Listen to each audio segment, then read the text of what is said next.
প্রায় এক সপ্তাহ পেরিয়ে গেছে সত্যাগ্রহ আন্দোলনের, কিন্তু এখনও পর্যন্ত সরকার পক্ষের তরফে কোনো স্পষ্ট বা ইতিবাচক পদক্ষেপ দেখা যায়নি বলে অভিযোগ আন্দোলনকারীদের। 4 দফা দাবিকে সামনে রেখে শিলচরের মাটিতে যে সত্যাগ্রহ শুরু হয়েছে তা এখন আর শুধু একটি স্থানীয় কর্মসূচি নয়, এটি রূপ নিচ্ছে বৃহত্তর সামাজিক আন্দোলনে। আন্দোলনকারীরা জানিয়েছেন, প্রতিবেশী রাজ্য ত্রিপুরা এবং মণিপুর থেকে বিষ্ণুপ্রিয়া মণিপুরী সমাজের প্রতিনিধিরা আগামীকাল শিলচরে উপস্থিত হয়ে সত্যাগ্রহে সামিল হবেন। শুধু তাই নয়, উত্তর পূর্বাঞ্চলের বিভিন্ন প্রান্ত এবং আন্তর্জাতিক স্তর থেকেও সমাজের শুভাকাঙ্ক্ষীরা সমর্থন জানাতে এগিয়ে আসছেন। শিলচরের আন্দোলন মঞ্চ ধীরে ধীরে পরিণত হচ্ছে ঐক্যের প্রতীক হিসেবে। এদিকে সরকার পক্ষ থেকে প্রতিনিধি পাঠিয়ে মুখ্যমন্ত্রীর সঙ্গে বৈঠকের প্রস্তাব দেওয়া হলেও নিখিল বিষ্ণুপ্রিয়া মণিপুরী মহাসভা সহ অন্যান্য সংগঠন স্পষ্ট জানিয়ে দিয়েছে তারা আর বৈঠকের আশ্বাসে বিশ্বাসী নয়। তাদের বক্তব্য, সরকারের কাছে সমস্ত প্রয়োজনীয় নথিপত্র ও তথ্য ইতিমধ্যেই রয়েছে, চাইলে ক্যাবিনেট বৈঠকের মাধ্যমে সিদ্ধান্ত নিয়ে সরকারি নোটিফিকেশন জারি করাই যথেষ্ট। কিন্তু সেই রাজনৈতিক সদিচ্ছার অভাবই পরিস্থিতিকে জটিল করে তুলছে। সত্যাগ্রহীরা কড়া ভাষায় হুঁশিয়ারি দিয়েছেন, যদি দ্রুত দাবিগুলি পূরণ না করা হয় তবে এই আন্দোলন শুধু শিলচরে সীমাবদ্ধ থাকবে না, খুব শীঘ্রই গুয়াহাটি এবং ত্রিপুরাতেও একইভাবে সত্যাগ্রহ শুরু হবে। গোটা রাজ্য জুড়ে গণতান্ত্রিক আন্দোলনের ঢেউ ছড়িয়ে পড়বে। সবচেয়ে তাৎপর্যপূর্ণ বিষয়, শাসক দল বিজেপির সঙ্গে দীর্ঘদিন ধরে যুক্ত থাকা বিষ্ণুপ্রিয়া মণিপুরী সমাজের সদস্যরাও এবার আন্দোলনের ময়দানে। তাদের স্পষ্ট বক্তব্য, সমাজ বড়, দল নয়। ভারতীয় জনতা পার্টির কর্মী হয়েও তারা বলছেন, দল ছাড়া যায় কিন্তু সমাজ ও জাতিকে ছাড়া যায় না। আন্দোলনকারীদের একাংশ সরাসরি হুঁশিয়ারি দিয়েছেন, দাবি পূরণ না হলে স্বরাষ্ট্রমন্ত্রী অমিত শাহর অনুষ্ঠান বয়কট করা হবে। এমনকি আসন্ন বিধানসভা নির্বাচনেও গোটা বিষ্ণুপ্রিয়া মণিপুরী সমাজ ভোট বয়কটের পথে হাঁটতে পারে। তাদের বক্তব্য, আমাদের কাছে কোনো নেতা বড় নয়, বড় আমাদের সমাজ ও জাতি। তারা আরও অভিযোগ করেছেন, দীর্ঘদিন ধরে বিজেপিকে সমর্থন দেওয়া সত্ত্বেও তাদের সাংবিধানিক অধিকার ও ন্যায্য দাবি পূরণে সরকার উদাসীন।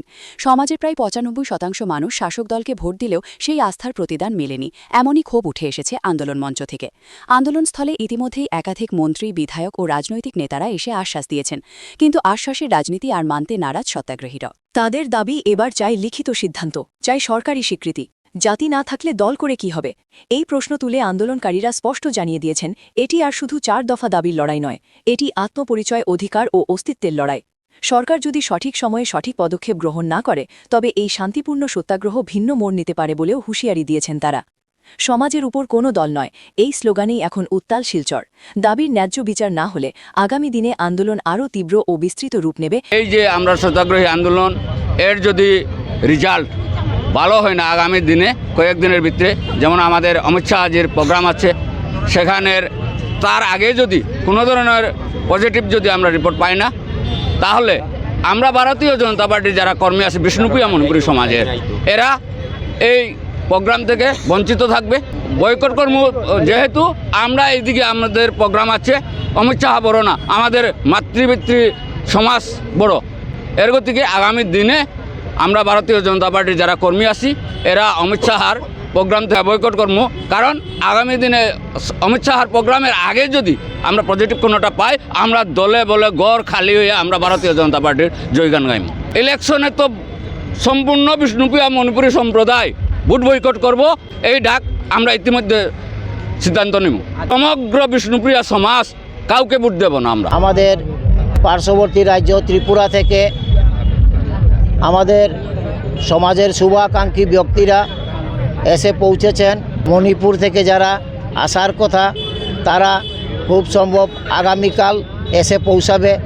আন্দোলনে তারাও বইব, ত্রিপুরা তারাও বইব আন্দোলনে কালকে থাকিয়া।